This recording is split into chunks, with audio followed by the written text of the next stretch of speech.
Thank you all for joining us this afternoon. For those of you that don't know, I'm Michael Endo. I'm the curator here at Bullseye Projects, and it really is a pleasure to have Heidi here to give a talk about her work and about the residency that led to this exhibition. Just a little bit about the exhibition titled The Emotional Life of Objects. Hopefully you all had time to see it while you were here, or maybe you came by before. The exhibition features three artists, of course, Heidi, as well as Dante Marioni from Seattle, and Sylvia Levinson, who lives in Italy. The idea for the show really came out of current conversations within philosophy about the nature of objects, where they come from, and what their ontological origins are.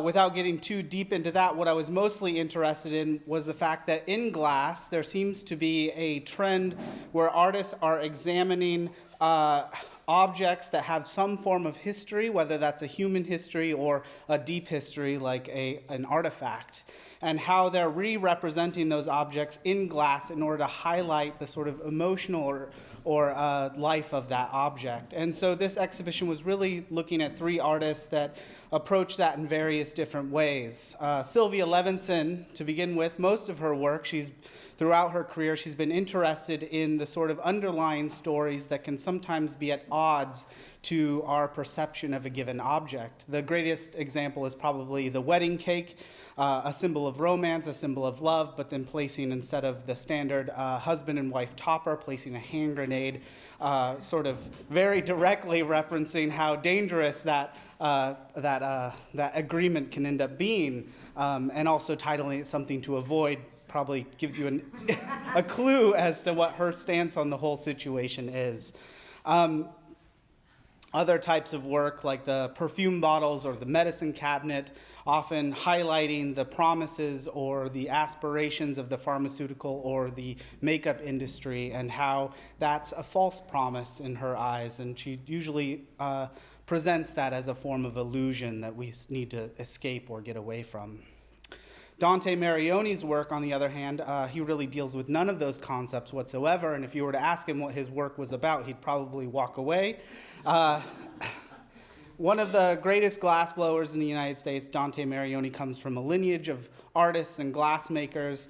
His goblets that he has there represents 10 years of project with Bullseye Glass Company, where we'd come down every Thanksgiving, work with our glass chemists to develop a brand new color, and then do the iterative process of Venetian goblet making. The reason why I felt this work was important for this exhibition is that the Venetian goblet is really a cornerstone of glass technique. If you're a glass blower, you're seeking out to get, that's an aspirational level to get to that level where you're sort of exploring the Venetian goblet in the way that Dante is doing. And so that object, this symbol for the glass artist, is really important. And so that emotional value that we place on something, this particular form. But I'm not going to go into Heidi's work because she's here. She can talk about it all herself. So if you look at Heidi's CV, it's an inventory of fantastic awards and fellowships throughout the Pacific Northwest and the United States. She's given lectures all over the world.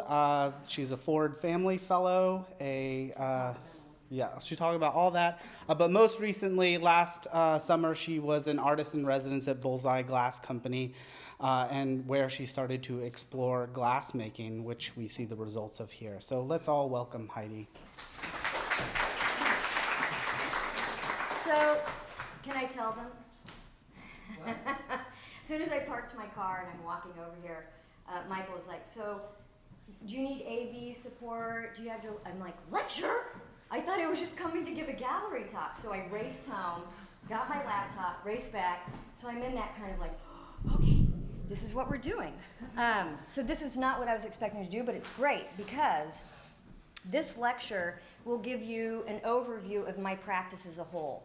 And I think that will allow you to look at the glass work in a way that is much more expansive than if I just talked about the residency and the glass work. So that said, I'm going to start from the beginning. I have a BFA and a master's in metalsmithing, and that translates into 6 years, 7 days a week in that studio, really trying to master that material. So this is where I learned how to use my hands, with tools, and how to use those tools directly on metal. I'll never forget when an instructor came up to me and handed me a sheet of sterling silver and a hammer, and he said, now go over to that stake and hammer on it so it looks like you're drawing. And my drawings were very organic. And I walked over, and if you've never hit metal before, you may think that you would have the same sensation. And I put it up there, and I literally couldn't do it because a hammer was to hit a nail. It wasn't to hit something that had value. So at that moment, I was totally hooked. So I was very dedicated to that studio. My work meant nothing. I was really in there trying to understand this material, but what I did look at for my work were these medical illustrations of the body being opened and exposing something that was quote-unquote pathological. I found these little pathologies to be actually quite beautiful, and they somehow made me think of the set stone or something of value. So I would make these really organic drawings, and then I would say, I want the metal to do that, and I would have to work the metal in a very unorthodox way because nobody could teach me how to do that. Both programs were jewelry and metalsmithing, so it kind of went without saying that you would make jewelry. This was as close as I got. It's a neck piece taken from a gynecological medical illustration where somebody had surgery and then a medicated pad was inserted and distorted that body part. So that's my necklace. And I found out years later, my mother is basically Roman Catholic, but I found out years later she was going around going, my daughter Heidi makes big vaginas to wear around her neck. And I was like, what? I never told her that. Anyway, so the work didn't mean anything. And I remember I had a teacher who lifted up an object once. She's like, okay, Heidi, it's obvious you can make anything. So what is it? And I was like, I know. I don't have ideas yet. So I went to grad school thinking that I could develop my voice. These were the last pieces of jewelry that I made, exploring Electro Forming. And this is where a little thing went off in my head that anything in the world could be potential material for my work, because with Electro Forming, you can use anything except steel. Copper plate, it's so thick it actually becomes a copper form, and then remove that original matrix, and then you can fabricate with it as if it were metal, because it is metal at that point. So the day after I left grad school, pretty much, I stopped working in metal. I began to realize that I needed to choose whatever material best serviced my idea, and that wasn't always metal. So my work ranged from raffia, which is used in gift packaging to cast this army of teddy bears, to time-based medium. And if you had told me that I'd be working with video, much less putting my body into some of the video at that point in my life, I never would have believed it. So now it's like the world is my oyster, and I choose whatever material, here again, best services my idea. So to go back a little bit to my education, I went to the U of O for grad school, and at that point I was very interested in psychosomatics and how if I physically alter your body, it will affect you mentally. The same is true, any sort of mental conflict can manifest physically on the body. Hives, a headache. You can see the gait in somebody when they're angry. You feel it through their body expression. So I was interested in the back and forth. So I made all these mouthpieces that literally affected the person who was wearing them. I won't go into these too much because I really want to focus more on the glass work, but it gives you a sense of how I was making in metal to directly impact the body. And I ended with a series of 100 plastic mouthpieces. This was seminal also because this was the first time I started to use color and plastic, and the world kind of opened up a little bit with that. So when I moved to Portland, I apologize to any of you who've already seen this lecture, but when I moved to Portland at the Oregon College of Art and Craft, I got this amazing job, and I had this little tiny studio apartment. It was a very strange summer because there were a lot of women in the news who had just killed their children in Oregon. And the internet at that time wasn't, as accessible as it is now. So this idea of infanticide, is that the right word? Patricide, a parent choosing to have a child and then choosing to kill the child absolutely horrified me. And I was also really interested in these real baby dolls. Have you ever seen these? They are amazing sculptures. So somebody sculpted these bodies. They cast them in silicone, and they look and they feel like actual babies, so they have the same weight. And they cost like $5,000. And most of them are in crying poses. So here again, I'm like, who would first of all make these, and who would collect this? A perpetually crying infant. So I actually went to a doll fair, and I'm all dressed. I look like an FBI agent. I didn't do it on purpose. That's just how I dressed. And I would walk around, and I would ask the people who made them and the people who collected them, so, why do you collect these? What is this? In fact, the security started following me, because I think they thought I was going to steal their ideas. The only answer I could get from these people was, oh, but they're just so cute and cuddly. So I was like, oh my God. So talking about objects, they wanted this object of silicone that was perpetually in distress, that was smaller than them, to love forever. And how could I not be fascinated by that? I was also interested in the artifice of the family portrait, where you can look at that, they're wearing matching outfits, everybody's smiling, you've got the backdrop, it looks perfect. You have no idea how that machine is running once it gets home. So I decided, jump here, to have the perfect child. I didn't want to give birth to one, so I was going to make one. And who better to make that child look like than me? And the timing was really perfect because I was dating a guy who just won an Emmy for 6 Feet Under. He knows how to make a body out of silicone, so he was perfect. So he took a life cast of my face. I found a doll body that was probably about this high. I took the armature apart, redid it so that you can stand her up, you can move her around, and we cast my face into the doll. So there is weeks of airbrushing done on this so that she looks really quite real. There's a wig, and then we plugged in individual hairs on the side of the head so it didn't look too wig-like. We plugged in the eyebrows, the eyelashes. He cast my teeth in denture material. He did a weird thing with the tongue. I wasn't sure what was happening there. And then I popped in these doll eyes. He was going to make prosthetic eyes so they would feel very alive. And I popped these in. I was like, that's it. That is the uncanny valley. We are at that point where this could be real, this could be not real. And when you get into that space, it's sublime. I mean, it's horrifying, but it moves you because you're seeing something that you thought you understood, but you don't. But this wasn't enough. I then carried her through Lloyd Center Mall, and I had her photographed at Sears. So, and you know, when I walked up there with her under my arm, I was so afraid. Little children were following us through the mall. And I got up there and I was like, they're gonna kick us out. And I had called prior and I said, do you care if we bring props, like stuffed animals and things like that? And they're like, oh no, people do that all the time. I didn't tell them that was the only thing they were gonna be photographing. And I got up there and it was a former student from OCAC. And she just started screaming. She was so excited because she was bored. So I didn't get just one. I got every single backdrop they had. So she spent 2 hours with us. I had a birthday party. This is my favorite. She looks so depressed. So anyway, that then led to, I think it was around 2007, and I had been writing grants. Resin's very expensive. I'm paying for all this material out of my pocket.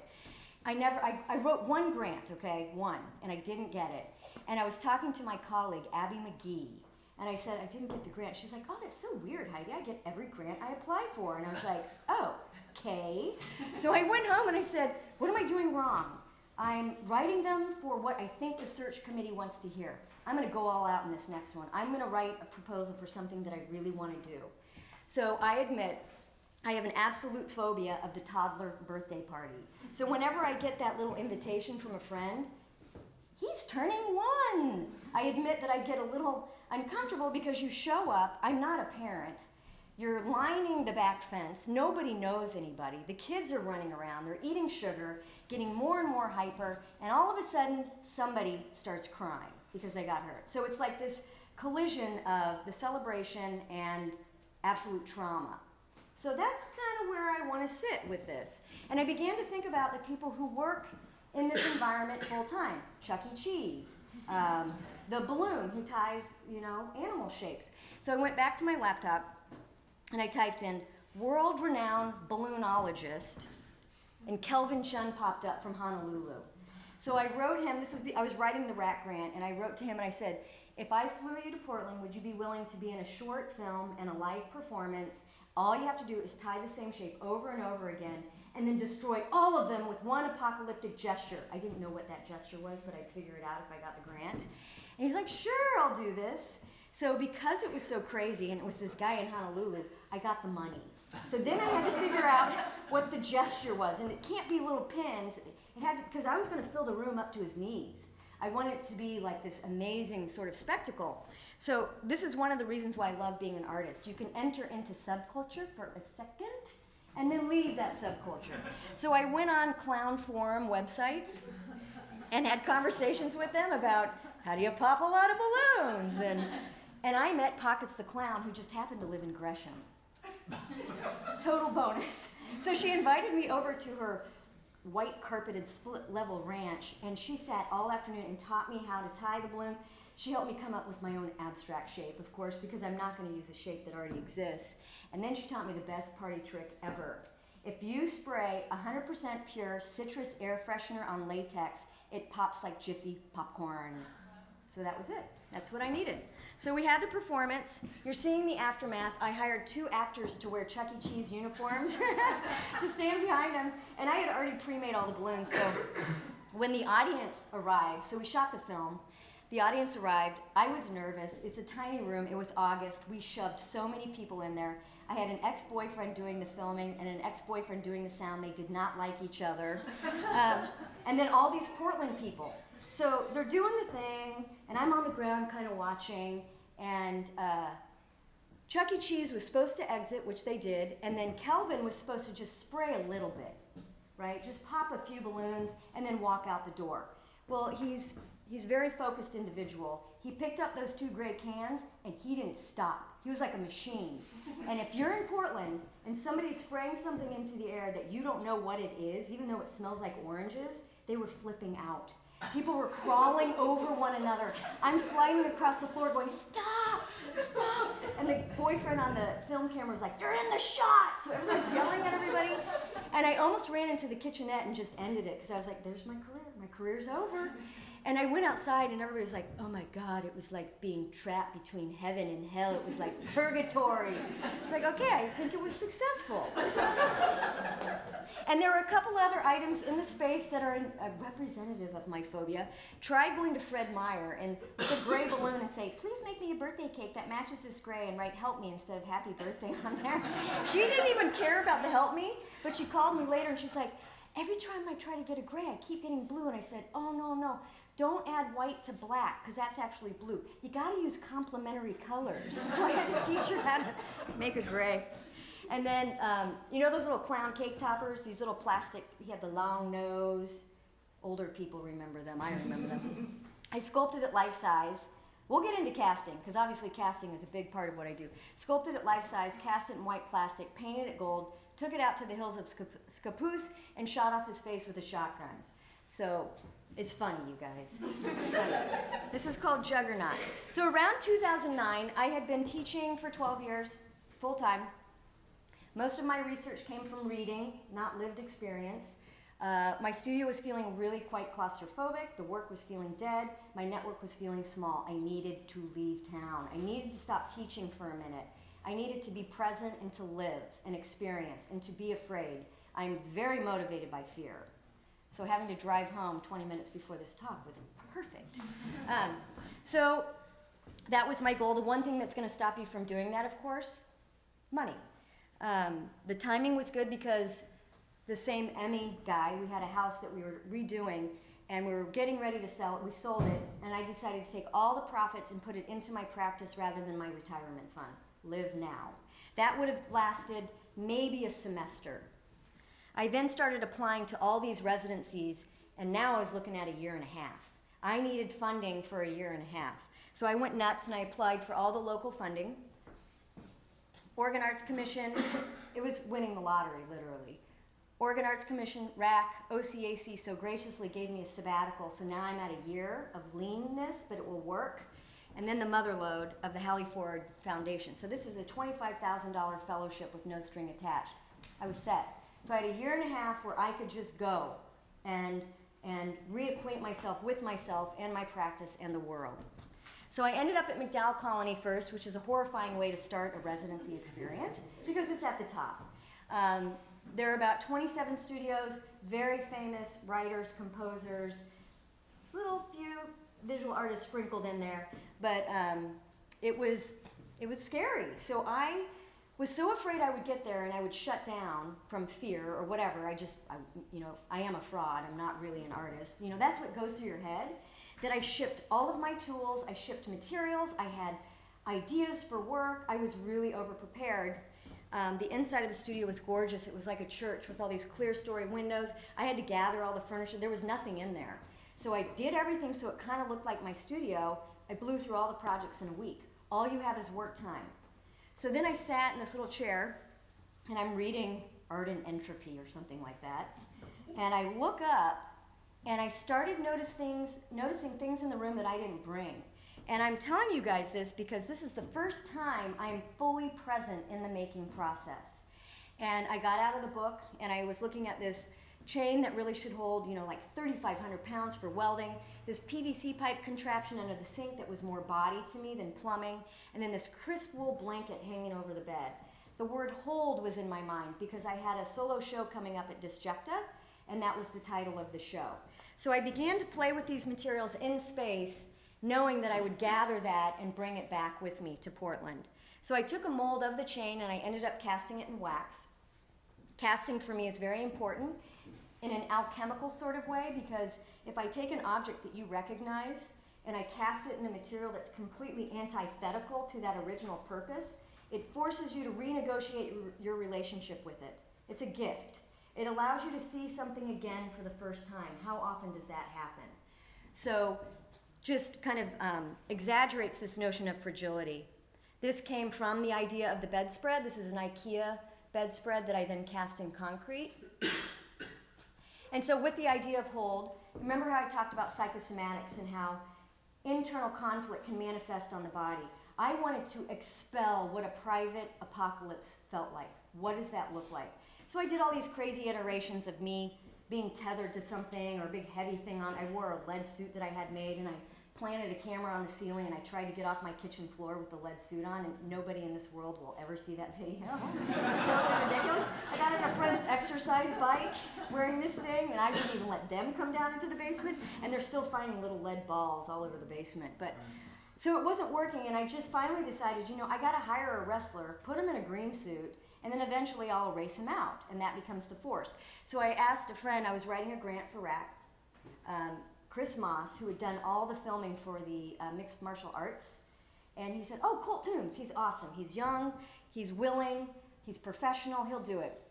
And I told Colt, very small amount of money, and he's like, absolutely, I'll do this. And then I was like, oh my God, his dad's kind of famous. This will help with the grant, which it absolutely did because his dad was Rowdy Roddy Piper. So I didn't know, but now I know, and it's amazing. So I got him on a green stage, and this was right before I went to China for a residency. He wrestled me for 4 hours. It was amazing. It was amazing. Not only because he's really cute, but I fought for my life, and all he did was like I had a friend who was the director, and he'd be like, put her in a Nelson. He would like throw out all these things, and he would put me in these moves, barely sweating, and I was fighting. And you can watch the video on my Vimeo if you're interested. But so then I was off to China, followed by Iceland. If you think of that idea, going back to the toddler birthday party of the collision of the celebration and the trauma, I wanted to be in two very different places to kind of feel that in a way, or live that sort of difference of environment, which it absolutely did. A city of 20 million next to a town of 500 where everybody hates you, absolutely did that. So when you're in China, of course, the kitschy mass-produced object was ubiquitous, and I made this short little film called The Perfect Experience. Made a horrible sound, by the way, so I took out the sound, but I was thrilled when the lions started dying one by one in a clockwise fashion. So there's a lot of the cute, a lot of the banality, a lot of looping in my work, a lot of pathetic objects, which I will talk about. Iceland, we were in the northern fjords in this huge factory, a totally different experience. Beijing, I seriously was very alienated. I was very much on my own. Same kind of alienation, but I was surrounded by other artists from different countries that I still have a connection to. It was incredible. I spent the whole time editing the film while I was there. That's what our studio looked like, and that's what the film looked like in the end. Then I went to LA for a few months, set up real connections with curators and gallerists. And here again, with McDowell, I shipped everything. When I went to LA, I had a box this big. I learned how to trust myself, that I can make work anywhere. In fact, it's very important to be very present in the moment, no matter where you are, and allow it to happen. So while I was there, I began thinking about, of course, the Hollywood and the creative industry. So a friend of a friend knew Christopher Nelson. He was an actor. He was Uma Thurman's husband in Kill Bill 2. And he's also a very well-known makeup artist. So going back to psychosomatics again, I wanted to do a series going back to the idea of faces of meth, though I'm not interested in effects of drug. But it's a perfect kind of research device to look at the face breaking down repeatedly with the same face. So here again, just showing my face breaking down, not tethered to meth, but just this idea of the private apocalypse. So I stood in his makeup studio, and that's what we did. We went through very rapid succession of makeup and then photography, and literally broke down my face. This is called My Struggle. So one of the things that I learned traveling is that I built up a huge visual database of images and video. And it wasn't until maybe months later that I began to look through those images and I started to see connections. I was mining myself for information. What am I looking at? Why am I responding to certain things? You don't always know. Sometimes it's just like, I like that, oh, that's making me feel. And you need to spend a lot of time developing your own sense of criticality. What I learned is that I'm not so interested in the designated ruin. I'm not interested in these sites that are perpetually suspended in time to be a cultural signifier. I'm much more interested in those sites of the ruin that are allowed to actually go, entropy, and become what they are. The soul of the Great Wall is here. It's not where they are making it look like Disneyland. And I also then began to use this word peripheral ruin. So my visual database is still ongoing, and it's called property, and I tap into that to make work. And the peripheral ruin is really what I look at. It's all the stuff that's dotting the sides of the tourist attraction. It's rolling down our streets. It's shoved in a chain link. It's in between buildings. Those are the things that I look at. It's kind of funny because people are like, oh my God, there's Mount Hood. And I'm like, what? I'm always like looking down here. I'm never looking up at the mountain. That's not what I'm sensitive to. That's not how I'm accessing the world. So these are just elements. This is LA trying to do the nature thing. Chinatown in LA, these kind of pathetic and futile gestures that, kind of sad but also beautiful. In the middle of China, going to Chengdu, feeling very alone, in a taxi cab, I look over and I'm like, oh! I felt instantly connected to this person. It's probably 2 in the morning. She's pulling off her eyelashes, sticking them on the... So I spent the whole cab ride taking pictures of these artificial eyelashes. I'll just mention perceptual blindness. This is when you're in an area that's very foreign to what you're used to. You might not see something in front of you because you've never seen it before. You've never seen it in that format before. What happens is your vision starts to become very acute because you're trying so hard to see what's in front of you, and all of a sudden you realize, oh my God, that's a cardboard box. So it's going back to that idea of seeing something again for the first time, and I want my work to do that. So I began to use this term, the living death. These are the objects that I'm sensitive to. This is a road cone in kind of a dangerous part of LA that obviously has been driven over and over and over with the grime, and it no longer can do what it did, right? So we recognize it for what it used to do. We also recognize it in the fact that it can't do what it used to do, but it hasn't been hauled away as trash. So it's in this liminal space in our world, and I call it the living death, which frankly is life, right? We start from nothing, we end with nothing. We're floating in this liminal space that I, on a dark day, might use the term living death. I equate it with my own physical body. So when I see objects like this, I am instantly reminded of my own mortality, and that's the power in them for me. And then I bring them back. If they're small enough, they go in my backpack. I bring them to the studio, and I take care. I alter. I embellish. I skin as a way to either adorn or to preserve, almost like formaldehyde.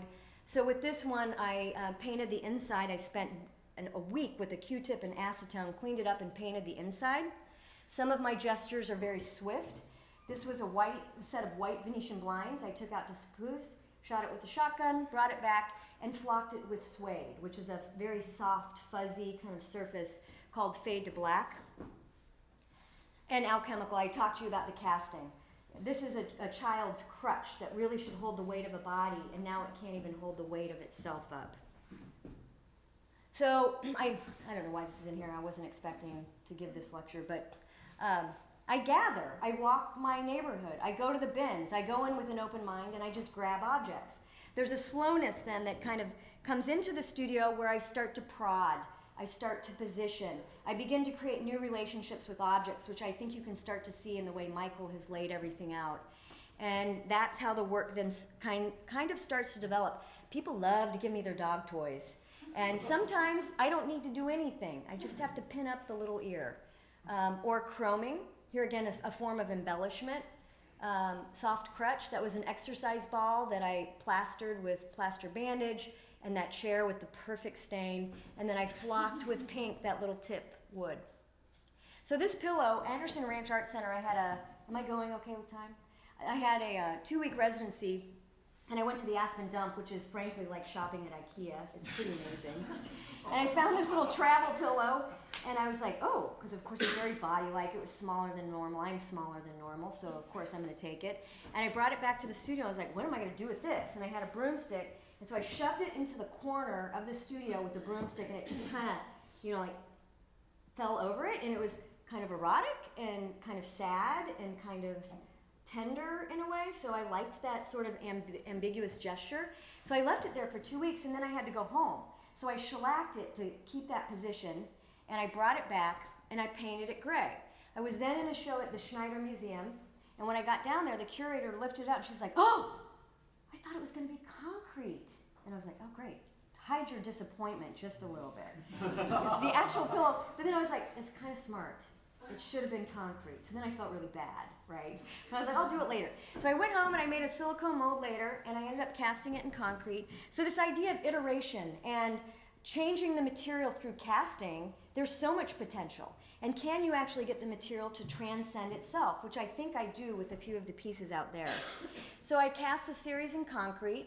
This is called separation anxiety. If you've ever gone through trauma or grief, you know there's one place in your house where unfortunately it comes back, whether you like it or not. So being in the bed, when you're very vulnerable, this kind of sadness can enter into your thoughts very, very quickly. So a concrete pillow, perfect. And I don't know, finally we're to the glass. I don't know how we got here. I don't know if it was Michael's idea or if it was my idea or somebody else's who said, oh yeah, that pillow should be glass. It should be crystal clear. I was like, oh, I've cast in resin. I've cast in chocolate. I've cast in raffia. I've cast in metal. This is going to be a piece of cake. So easy. Michael, Emily, would you be willing to help me cast this pillow in glass? And all of a sudden he got really serious and telling me the steps, buy this certain plaster, make a big mold of it. Okay, so you're making this big plaster mold. Don't forget, this is a thin shape of wax. It's not solid, all right? I've got that. I'm making this huge mold. I have to then steam the wax out. So you use a wallpaper steamer. This thing weighs about 25 pounds as a mold. I wasn't doing CrossFit at the time, so that was a little challenging. So I have this thing up here. You have to go underneath. You're steaming it out. It's hot. I mean, do you know what steam feels like on your skin? It hurts. And what wax feels like in your hair. So that's, you can picture me on the floor covered in plaster doing this thing. And Michael's like, oh yeah, and it has to be in my studio within 2 hours of you making that plaster mold. I was like, oh my God. Because you have to pour the water in to know how much glass needs to go into the mold, and your mold shouldn't be dry. So I'm waxing all this stuff out into a big bucket. It was horrible. I had to go through 3 of them because they kept breaking. The plaster was a sensitive baby and all this stuff. So I finally got it, and you can imagine at that point I'm exhausted, and I race it over to Michael's, and I think, okay, we're going to put it in the kiln, we're going to throw the glass in there and say, see you later. And I felt so bad because we got in there, and he's like, okay, let's put the water in there. And it was such an amazing experience to see how scientific this process was. It blew my mind. We had to carefully do the water, then we had to somehow get the water out of there, and then we had to drive all the way over to the factory to get the billets. Billets? What's that? I don't even know what that is, and how much is this going to cost me? So they're big, huge chunks of glass that look like ice. And then we go back to the studio, and I was like, is he going to take over from here, or am I going to have to keep doing this stuff? And he made me clean. He was teaching me. He made me clean the glass, and then I had to stand there with the glass in my hand, scribe it, take a hammer, and break it in my hand. You know what that feels like? That's almost like going back to that silver with the hammer. You're not supposed to do that, but you do. That's what you do. So I learned a lot that day. We got all the billets. I wish I had a picture of the billets. It just fit into the mold. We had to get it all parallel. I hope I'm not boring you guys. I'm just trying to emphasize the fact that this is a very, very difficult, methodical process. I was in at that point. I loved it. I have not felt this ignorant since that first experience with the Sterling. I was totally in. So he put it in, and then the next morning he's like, okay, so I had it drying out for 8 hours, and now I'm going to start the kiln. I was like, what? He hasn't even started it yet? I was feeling so guilty that it was taking so much of his time. And then it was a week later, it was ready. So I picked it up, and it was perfect. It was perfect. And so I thought, this is glass casting. It's always going to be perfect. There's no air bubbles, there's no crack, there's no flashing. And any glass person in the audience knows how ridiculous that statement is. It's very hard to do. God, now you don't want to talk about the rest of this stuff, but it kind of sets you up for how the work is installed. A show that I had at the White Stag is called Personal Effects. And when I was a little kid, I'd be driving down the road with my mom, and we would stop at a stoplight, and I would look out the window, and I would see this little patch of detritus and the gutter, and I'd go, okay, Heidi, look out the window, memorize where everything is, because you're never, ever, ever going to see this again like this. And then we drive off. And little did I know that that kind of desire of wanting to remember these moments of benign neglect would actually come back into my practice. So for this, I just Googled sidewalk scattered with litter. This is the one I chose, and I blew up everything in there like a forensic scientist, and I recreated everything. And then in the show, I tried to position it the way it was at the original site. And I can tell you more about that later if you have questions. So Bada's owl is out there. Denim skirt that I painted kind of a flesh color on the inside. This is a Nike shoe, so Michael and Emily helped me one more time with the Nike shoe. Here again, it came out perfect. This is actually clear, just like the pillow, but I used frit, so there are chunks of glass and there's space in between the chunks. So what you're seeing are air bubbles, which I think is beautiful. So it gives you this really wonderful translucent white. And then this piece, which is also in the show, I went to Goodwill, of course, great place. Goodwill and estate sales are amazing. And this was one of those family portraits where they have the cardboard on front with the oval and maybe two circles and squares, right? And the one where Mom was, they couldn't get her off the glass. So they tried to peel her off, but she's still stuck there. And of course, I saw this and I was like, oh my God, I must buy this for $4. And so I removed everything, cleaned it up, and then I put tinted automotive glass in front of it. That's why it has a slight gray tone, and then I framed it. So that's here.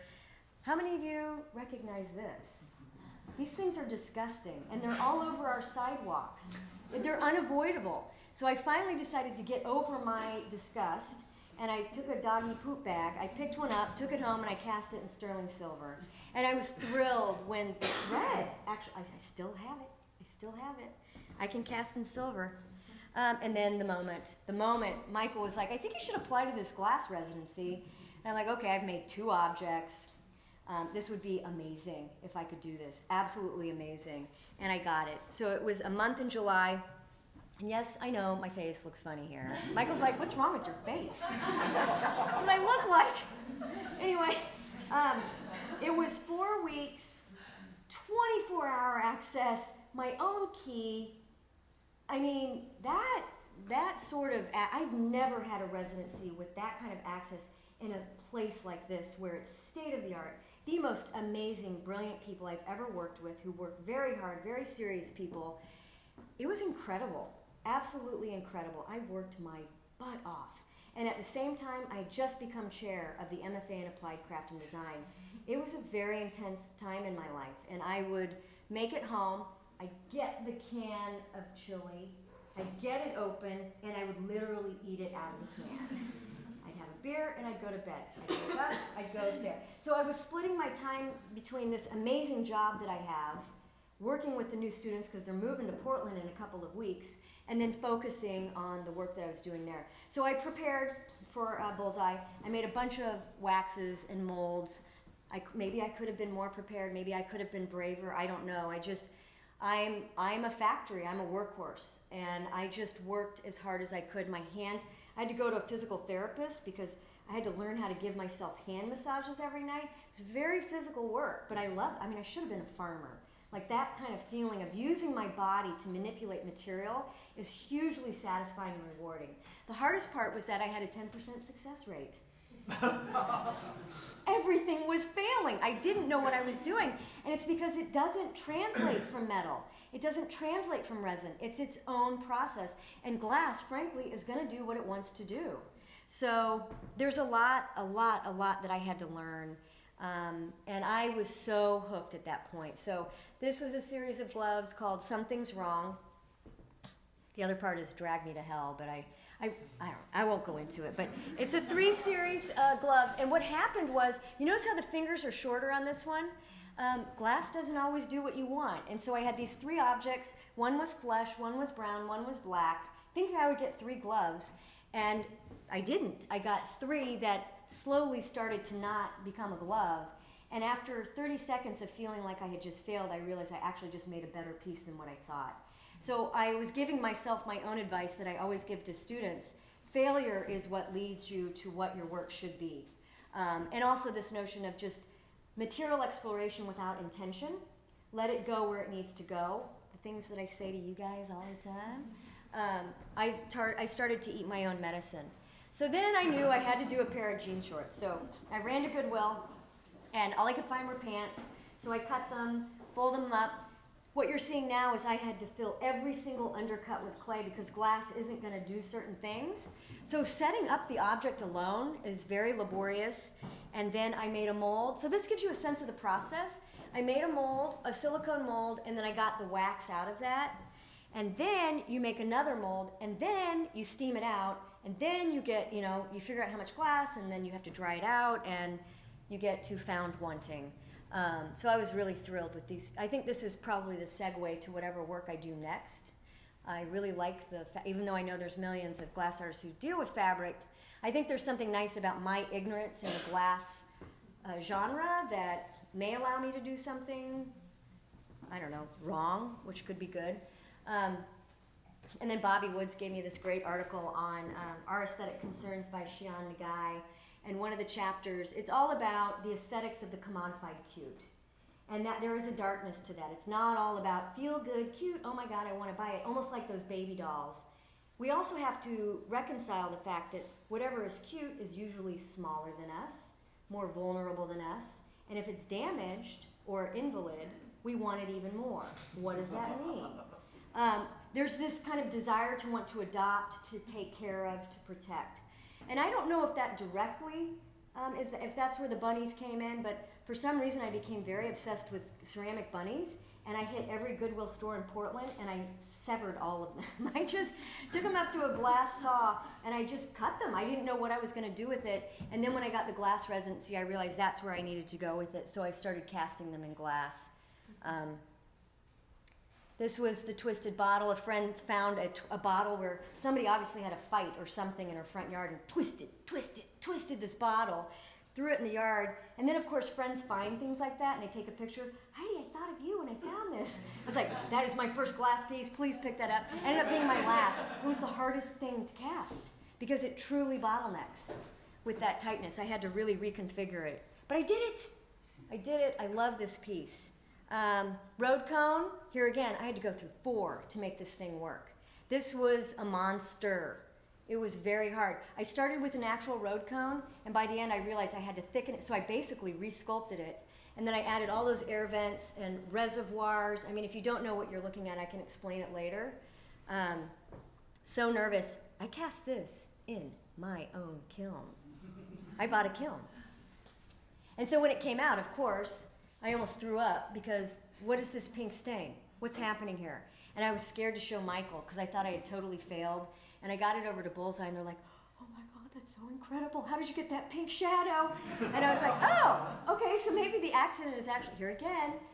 And so now the title is reflecting the bruise. It looks like the corner of that has been bruised. So I'm really, really happy with this piece. So now I'm just going to go, I'm almost done, just to a funny little part. The doll, you remember the doll? The silicone for some reason started to oxidize and turn green, and we couldn't figure out why. So she ended up in the basement. And Art Gym, I had a solo show last year. They wanted the doll. So I had to reconnect with the ex-boyfriend. We remade the doll. This is what the original head looks like now. This is actually a piece now. I actually really like it. So I drove the doll up to Tacoma. This is I think the first time I've ever had a child in my car. And I probably could have done the carpool lane, but I was scared. So we redid it, and I'm so lucky to have such an amazing community of applied craft and design. I had a student who was a master knitter, and so she was thrilled to knit this cashmere dress for me that's probably, it's a nicer dress than anything I own. It's crazy. But as you walk into the gallery, you see the back of her, and she is superior to what we did last time. He made prosthetic eyes, and I now know it's the way to do it. There's no more wig. Every single hair has been plugged into her head, and this time we cast my hands. So the distortion, the uncanny valley, I think is even more extreme with this version. I'm super happy. Yeah, it's great. I think he did such an amazing job. And the skin, every little age spot now is on there, and that's it.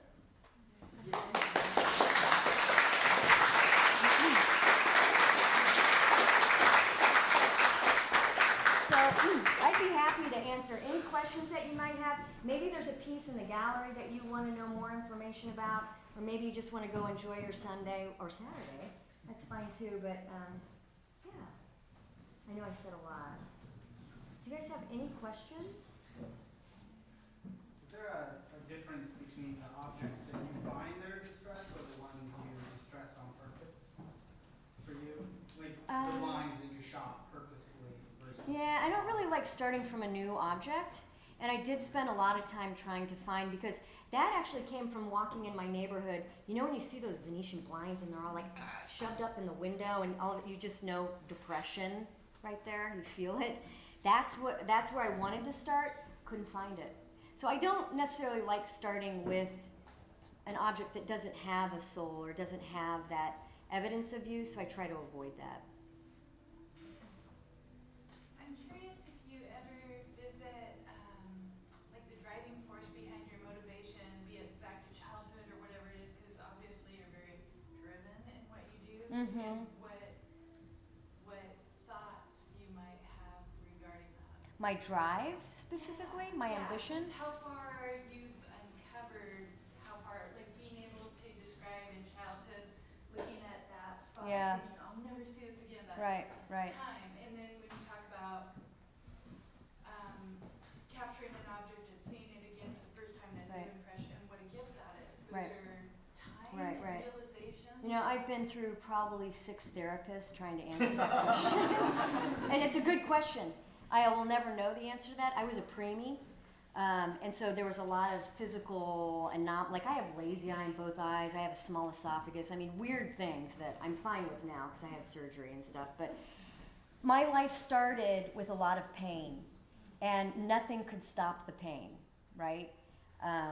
Like even eating was very, very painful, and I lost weight the minute I was born. And that's the only thing I can think, is that life started in a very uncomfortable way. And so I began, and I'm deeply sensitive, here again, to my mortality. I'm deeply sensitive to the notion of time. I like to get things done. There's a lot to be done. My life is very, very important to me. I want to do it all. And it could be tied back to that, or it could just be that I was given a lot of energy for just working hard and analyzing hard and really thinking very hard about the meaning of life. I'll never forget when I read Nausea for the first time in Sartre, and it completely changed my life. Just when I started to think about existentialism.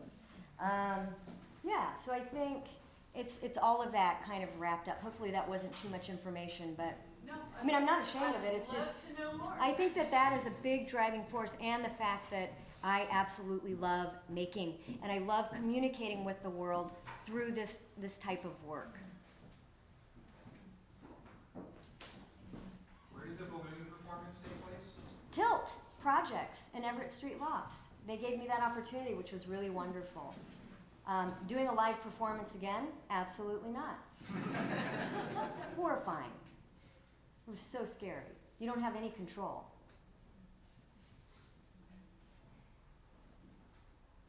What was the name of the author and article that you're talking about? If you just write Ngai as her last name, Nagai, and the book is Our Aesthetic Concerns? Categories. Our Aesthetic Categories. Thank you. The students read it too. It's a really important book in terms of talking about contemporary criticality and overusing words like interesting, because the word means nothing. You mentioned alchemy a couple of times. Can you talk about how that works for you, maybe in contrast to the very distinctive chemical processes and other more firm things in practice? Yeah, I think it's just really super simple. And like I said, with casting, which for me is the alchemical kind of technique that I use, I am able to give you an object that you understand, and just through material transformation, allow you to fall into that object in completely unexpected ways. To me, that's the alchemy. It's not so much inherent in the object, it's what it does to you emotionally and psychologically by looking at it. So there's this term that's called like the transcultural object, and it talks about this life of the object that's going from a fetishistic object to a collective object, to a recollection type of object, to a recollection type of memory.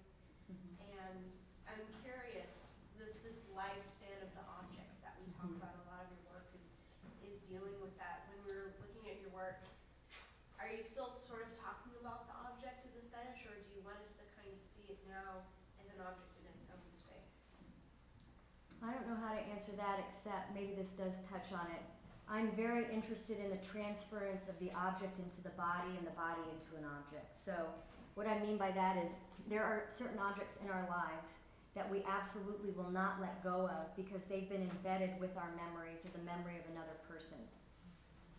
So when you see that object again, it instantly reminds you of that person or that event or that memory. So a lot of the objects that I deal with, there is a malleability to them. There is the potential for a transference to come back. So I think the weakness in some of my work is that they do remain somewhat autonomous.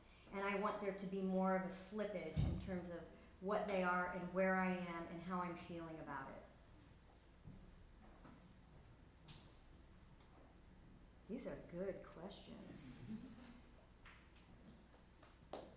Your studio practice is very intense, and yet you teach full time. So, what do you find are really the benefits of teaching in terms of your practice? Well, first of all, it does support me, and that may seem crazy, but what that allows me to do is to make work that doesn't have to reside in the market. It gives me a freedom to do anything. And then it allows me to choose truly any material that, again, is in the best service of my ideas. So when I went into academia, that was always my plan, that I would have this sort of hybrid practice to support my studio. What I didn't know, and what took years, because it takes years to learn how to teach, is that what I'm learning by teaching is directly coming back into the studio, and what I experience in the studio directly goes back into my teaching. And I think that's why now working with graduate students is exactly where I need to be. Because of the conversation, and because I am so intense, I absolutely expect the same intensity and level of dedication from them. They've chosen this life, and so those are the people that I understand. And so here again, there's a fuzziness and a bounce and a blend that I think is super, super healthy, and I do not take it for granted at all. It affects how I speak about the work, but it also affects then how I speak to the students. Does that answer your question? Yes, Yeah. absolutely.